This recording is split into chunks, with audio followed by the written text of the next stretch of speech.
Hey guys, so today I'm going to be looking at people who dodged a bullet. So yeah, let's just get right into the video. When I was a dumb young woman, I lived in St. Thomas Virgin Islands.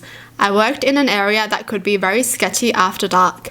One night after work, I got really drunk. I stumbled into a taxi to head home. So drunk, I'm not even sure how I gave him my address. When we arrived, I started digging in my pocket for cash to pay the taxi driver, and he reached over and said, No, baby, I'm not a taxi.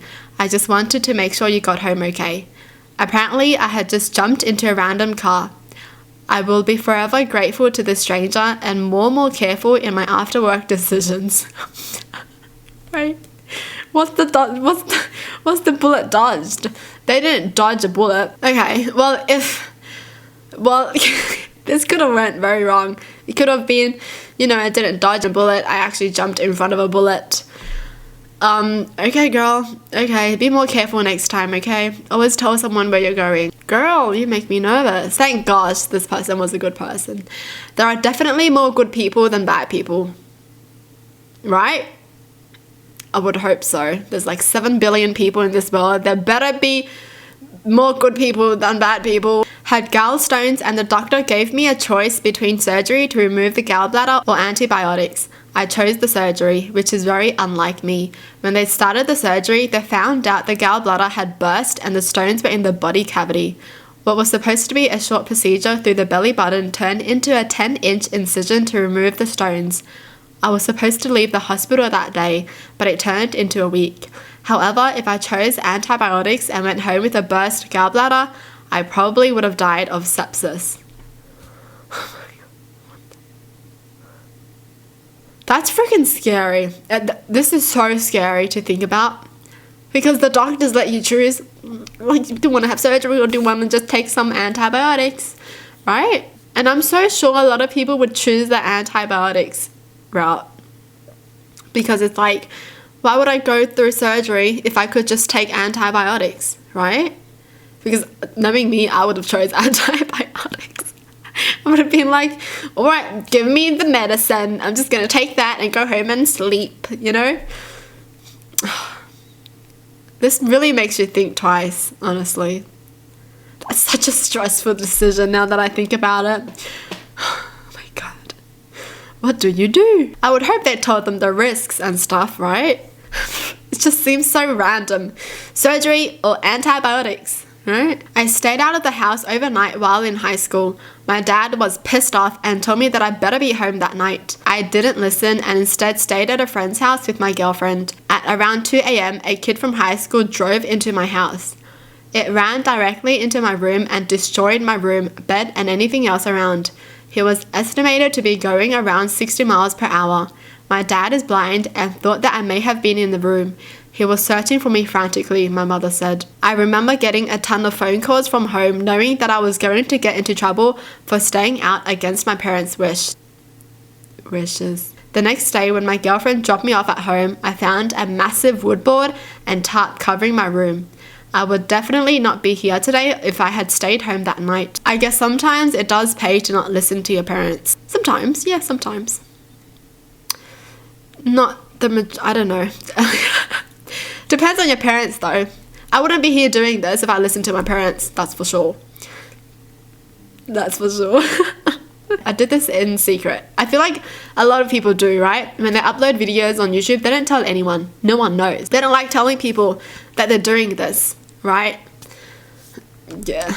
That kind of broke my heart though when they said my dad is blind and thought I may have been in the room. Because if he really was in the room, the dad would feel guilty for the rest of his life. So I'm glad they didn't listen. But honestly, you just never know what's going to happen in life, right? Like so many things could have happened on their side as well if they stayed out, Like who knows what could have happened to them, right? They were just lucky. I feel like. Lucky they're not at a place at the wrong time, kind of thing. Making out with my girlfriend at the time. She was on top of me and leaned in and whispered that she wanted to have sex. I told her I didn't have any condoms and that we'd have to go get some. But she got frustrated and said that we could anyways. But eventually said never mind. Next day I'm at work and she pops in to apologize. I tell her it's not a big deal and that I'll see her after work, only for her to say, no, I shouldn't have put pressure on you and acted like that. I need you to know I have hepatitis C, so we need to be careful.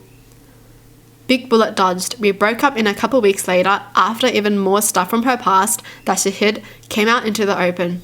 What the? Oh, what? You're only telling him this now?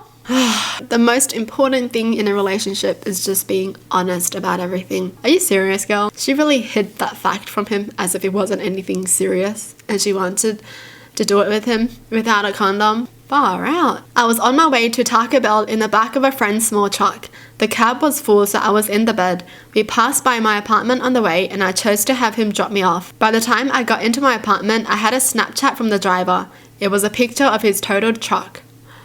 While he was stopped at an intersection, a drunk driver approached from the opposite direction going 100 plus.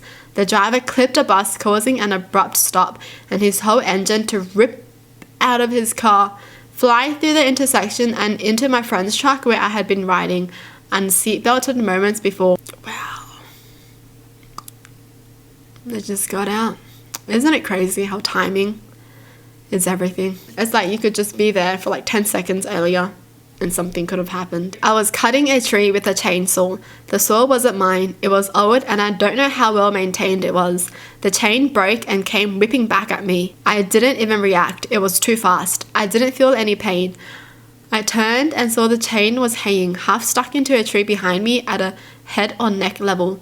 The tree was directly behind me in a straight line from the chainsaw. Somehow the chain whipped off, curved around my neck, and buried itself in a tree 3 feet behind me. If it had gone straight, I would be dead or disfigured. I didn't even try and take the chain with me. I just called it a day, walked off, and didn't pick up another chainsaw for about 6 or 7 years.